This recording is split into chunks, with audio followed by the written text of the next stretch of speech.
नमस्कार सर्वांना, स्वागत आहे तुम्हा सर्वांचं आपल्या ॲक्टिव्ह करिश्मा यूट्यूब चॅनलमध्ये। बघा, अंगणवाडी सेविका ताईंसाठी, मदतनीस ताईंसाठी अत्यंत महत्त्वाची माहिती आपल्या समोर आलेली आहे।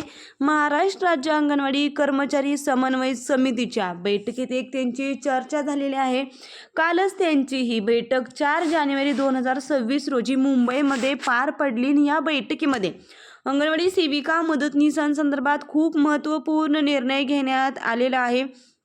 अंगणवाडी सेविकेंना 24,800 आणि मदतनीसांना 20,400 वेतनाची मागणी याच्यामध्ये करण्यात आलेली आहे।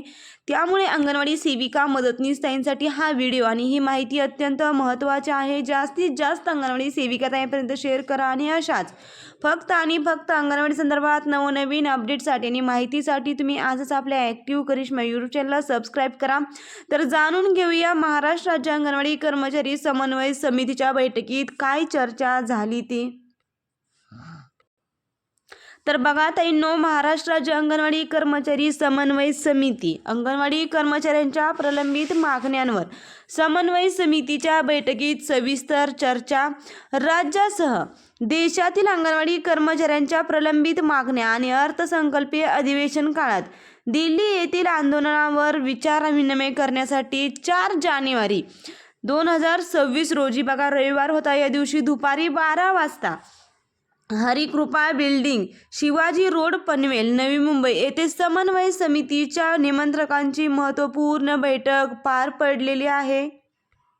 या बैठकीमध्ये केंद्र सरकारच्या अर्थसंकल्पीय बजेट अधिवेशन काळात सेविका मदतनीसांच्या मानधनासाठी भरीव तरतूद वाढ करावी, प्रोत्साहन भत्त्याचे निकष बदलून तो दरमहा सरसकट लागू करावा, पोषण ट्रॅकरमध्ये माहिती भरण्यात येणाऱ्या तांत्रिक अडचणी दूर कराव्या, माननीय सुप्रीम कोर्टाच्या आदेशानुसार सेविका मदतनीस यांना ग्रॅज्युटी लागू करावी, सेविकांना सेवानिवृत्तीनंतर दरमहा पेन्शन लागू करावी, माननीय गुजरात उच्च न्यायालयाच्या आदेशानुसार अंगणवाडी सेविकांना 24,800 रुपये आणि मदतनीसांना 20,400 रुपये वेतन लागू करावे, ही महत्त्वपूर्ण मागणी याच्यामध्ये करण्यात आली।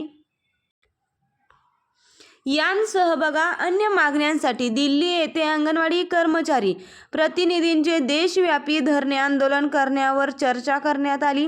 तत्पूर्वी लोकसभेचे विरोधी पक्षनेते माननीय श्री राहुल गांधी यांच्यासह आपापल्या लोकसभा मतदारसंघातील खासदारांना आपल्या मागण्यांचे निवेदन सादर करावे। तसेच नागपूर येथे झालेल्या आंदोलनाच्या अनुषंगाने आझाद मैदान मुंबई येथेही राज्य शासनाचे लक्ष वेधण्यासाठी आंदोलनाचे नियोजन करावे, असाही बैठकीत निर्णय घेण्यात आला। तर बघा ताईंनो, या पद्धतीने अंगणवाडी सेविका मदतनीस ताईंसाठी अंगणवाडी सेविकांना 24,800 आणि मदतनीसांना 20,400 मानधन वाढ करण्याची महत्त्वपूर्ण मागणी इथं करण्यात आलेली आहे।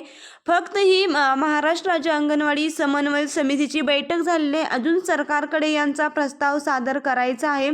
या बैठकीमध्ये श्री युवराज बैसाने, कुमारी श्रुती म्हात्रे, दिवंगत कामगार नेते श्याम म्हात्रे यांच्या सुकन्या, संजय मापले, रामकृष्ण बी पाटील, अमोल बैसाने, एकनाथ ठोंबरे आदी उपस्थित होते। आणि खरंच ताईंनो, खूप महत्त्वपूर्ण मागणी इथं करण्यात आलेली आहे। खरंच आपल्याला या मानधनवाढीची गरज आहे।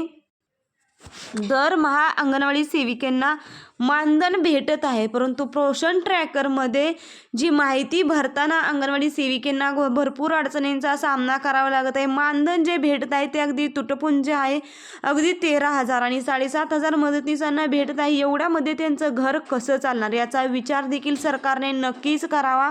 आणि गुजरात उच्च न्यायालयाने ज्याप्रमाणे अंगणवाडी सेविका मदतनीसांना पेन्शन, ग्रॅज्युटी, वेतन श्रेणी लागू करावी अशी मागणी केली आहे, त्या पद्धतीने सर्व सेविका व मदतनीस ताई यांची मागणी लवकरात लवकर मान्य करावी, अशी देखील माझी मागणी या व्हिडिओच्या माध्यमातून आहे। हा व्हिडिओ आणि ही माहिती खूपच महत्त्वपूर्ण आहे। जास्तीत जास्त अंगणवाडी सेविका ताईपर्यंत, मदतनीस ताईपर्यंत शेअर करा आणि अशाच फक्त आणि फक्त अंगणवाडी संदर्भात नवनवीन अपडेटसाठी आणि माहितीसाठी तुम्ही आजच आपल्या ॲक्टिव्ह करिश्मा यूट्यूब चॅनलला सबस्क्राईब करा। व्हिडिओ आवडला असेल तर एक लाईक नक्कीच करा। धन्यवाद।